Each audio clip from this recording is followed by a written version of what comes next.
For our reflection today, I wanted to share with you a monologue, and this is written by Catherine Ware, and it's called Different from the Beginning, A Magi's Tale. So I'm going to tell you a story. So just snuggle in, allow your creativity and your imagination to fill in all the details of the story. And imagine that I'm dressed up like a wise one, a magi. Maybe I have a very funny hat on, that's very elaborate, and maybe a big cape, and maybe I've got some camels with me. So I am a magi. Are you ready? Okay, here we go. I was one of the last to arrive at the manger all those many years ago.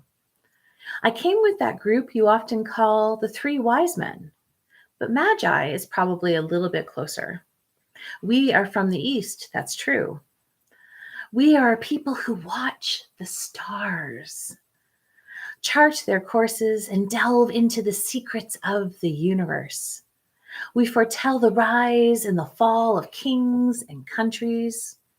We read the signs of the universe.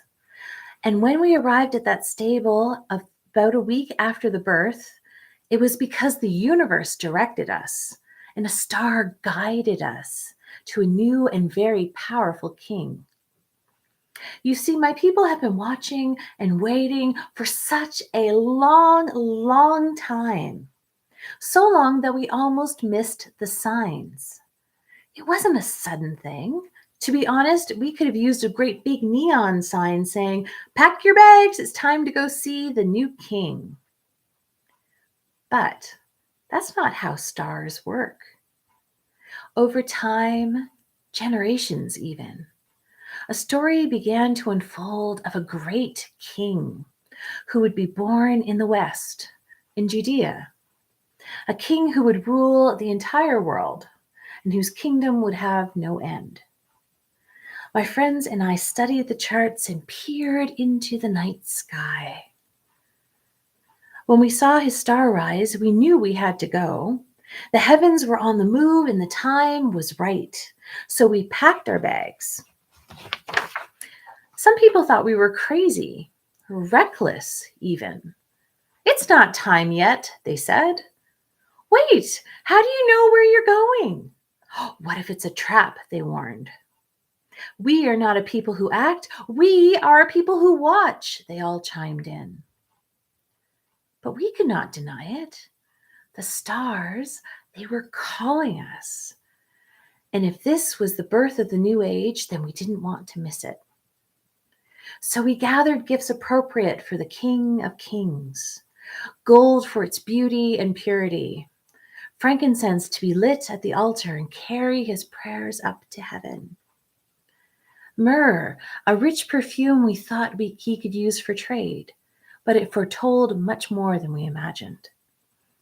You see, myrrh was often used to prepare bodies for burial. It has a very strong, distinct scent.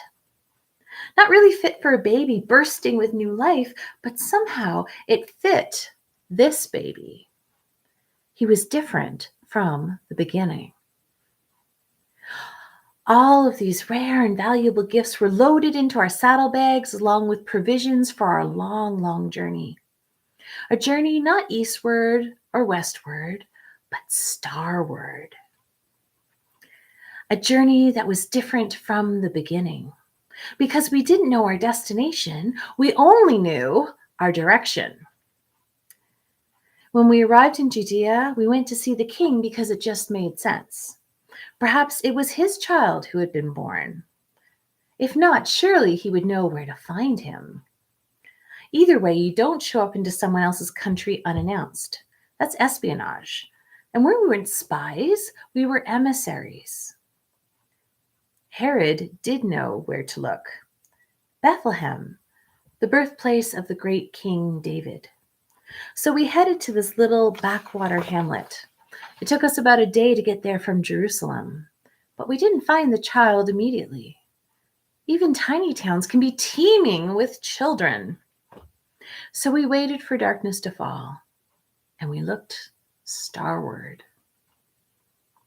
The bright birth star lit up the night, and began to guide us down the dusty streets, past the houses and inns, at first sturdy and tidy, but growing ever more lowly. Our anticipation grew with every step, with every turn. We peered into darkened doorways and listened for a baby's cry in a mother's coo. How would we know this place? Stars are really quite large. Their guidance is usually more abstract. So maybe this wasn't the right town or the right time. Maybe our friends were right to wait, to gather more information. We began to worry. But then the star stopped. It stopped at a stable, or a cave, really, behind an inn. It wasn't the sort of place you would expect a king to be born. But we didn't think of that until later. We were just overcome with joy. We went in and we saw the sweet child, the adoring mother, the beaming father, and our knees just buckled.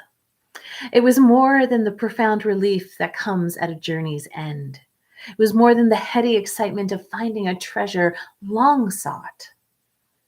It was more than even the wonder of a baby's tiny hands and velvety head. His unfocused yet piercing gaze, as if he could see into your very being. All you were, all you are, all that you could ever be. And then he smiled.